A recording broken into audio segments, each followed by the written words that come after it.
ಒಂದು ಆರ್ಡರ್ ಅನ್ನು ಮಾಡಿದರು, ಒಂದು ಅಧಿಸೂಚನೆಯನ್ನು ಹೊರಡಿಸಿದರು.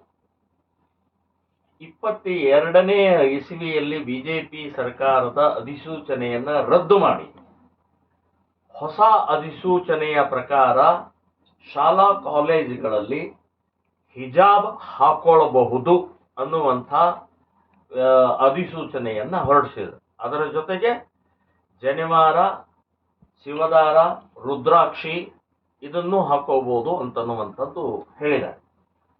ನಾನು ಹೇಳೋದು 40 ವರ್ಷದ ಹಿಂದೆ ಕಾಂಗ್ರೆಸ್ ಸರ್ಕಾರನೇ ಇಡೀ ದೇಶದಲ್ಲಿ ಒಂದು ನಿಯಮ, ಒಂದು ನೀತಿ, ಸಮಾನತೆ, ಏಕತೆ ಇರಬೇಕು, ವಿದ್ಯಾರ್ಥಿಗಳಲ್ಲಿ ಭೇದ ಭಾವ ಇರಬಾರ್ದು, ಶ್ರೀಮಂತರು, ಬಡವರು, ರೈತರು, ಕಾರ್ಮಿಕರು, ಅಸ್ಪೃಶ್ಯತೆ, ಹಿಂದೂ, ಮುಸ್ಲಿಂ, ಕ್ರಿಶ್ಚಿಯನ್ ಇದು ಯಾವುದೂ ಇರಬಾರ್ದು ಅಂತ ಹೇಳಿ ಯೂನಿಫಾರ್ಮ್, ಸಮವಸ್ತ್ರ ಅಂದರೆ ಸಮಾನತೆ, ಅಲ್ಲಿ ಯಾವುದೇ ರೀತಿಯ ವಿದ್ಯಾರ್ಥಿಗಳಲ್ಲಿ ಭೇದ ಇಲ್ಲದಂತ ಇರಬಾರ್ದು ಅಂತನ್ನುವಂಥ ದೃಷ್ಟಿಕೋನದಿಂದ ಕಾಂಗ್ರೆಸ್ ಸರ್ಕಾರನೇ ಮಾಡಿತ್ತು. ಇವತ್ತು ಕಾಂಗ್ರೆಸ್ ಸರ್ಕಾರವೇ ಅದನ್ನ ಮುರಿದು ವಿಷ ತುಂಬುತ್ತಾ ಇದೆ. ಇವತ್ತು ಇವರು ಹೇಳೋದು ಹಿಜಾಬ್ ಹಾಕೋಬಹುದು, ಹಿಜಾಬ್ ಹಾಕೊಂಡ ತಕ್ಷಣನೇ ಗೊತ್ತಾಗತ್ತೆ ಇವಳು ಮುಸ್ಲಿಂ ಅಂತ ಹೇಳಿ, ಭೇದ ಅಲ್ಲೇ ಪ್ರಾರಂಭ ಆಗತ್ತೆ. ಸೊ ಜನಿವಾರ ಮತ್ತು ಶಿವದಾರ, ರುದ್ರಾಕ್ಷಿ ಹೊರಗಡೆ ಕಾಣೋದಲ್ಲ ಅದು. ಮತ್ತು ನೀವೇನು ಬಹಳ ದೊಡ್ಡ ಉಪಕಾರ ಮಾಡ್ತಾ ಇದ್ದೀರಿ, ಹಾಕೋಬಹುದು ಅಂತ ನೀವ್ಯಾರು ಹೇಳೋದ್ರಿ? ಸಾವಿರಾರು ವರ್ಷದಿಂದ ಧಾರ್ಮಿಕ ವಿಧಿ ವಿಧಾನ ಪ್ರಕಾರ ಶಾಸ್ತ್ರೋಕ್ತವಾಗಿ ನಡ್ಕೊಂಡು ಬಂದಂತ ಆ ಶಿವದಾರ ಇರ್ಬೋದು, ಜನಿವಾರ ಇರ್ಬೋದು, ರುದ್ರಾಕ್ಷ ಇರ್ಬೋದು, ಏನು ಉಪಕಾರ ಅಲ್ಲ ನಿಮ್ದು. ಸೊ ಈ ಬೂಟಾಟಿಕೆ ಕಾಂಗ್ರೆಸ್ ಸರ್ಕಾರದ್ದು ಮುಸ್ಲಿಂ ಓಟಿಗೋಸ್ಕರನೇ. ದಾವಣಗೆರೆಯ ಮುಸ್ಲಿಮರ ಆಕ್ರೋಶ ಇಡೀ ರಾಜ್ಯದಲ್ಲಿ ಹರಡುತ್ತದೆ.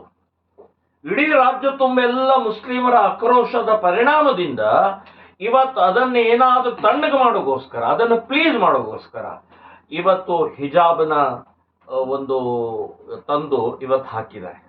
ಓನ್ಲಿ ಮುಸ್ಲಿಮರಿಗೋಸ್ಕರ ವಿದ್ಯಾರ್ಥಿಗಳೆಲ್ಲ ಭೇದ ನಿರ್ಮಾಣ ಮಾಡ್ತಾ ಇದ್ದಾರೆ, ವಿಷ ತುಂಬ್ತಾ ಇದ್ದಾರೆ. ಇವತ್ತು ಈ ರೀತಿಯ ಸಂಘರ್ಷಕ್ಕೆ ಕಾರಣ ಆಗ್ತಾ ಇದ್ರಿ.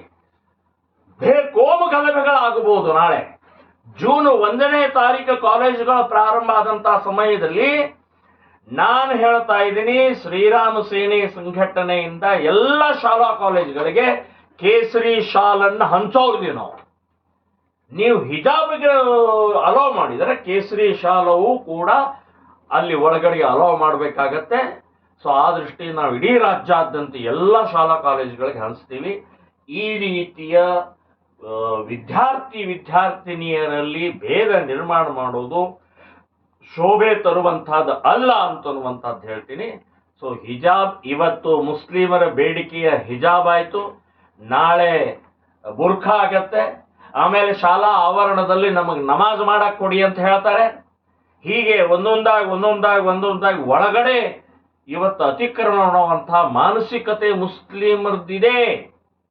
ಸೊ ಅದಕ್ಕೆ ನೀವು ಅವಕಾಶ ಮಾಡಿಕೊಡ್ತಾ ಇದ್ದೀರಿ, ಇದನ್ನು ನಾವು ಒಪ್ಪಲ್ಲ.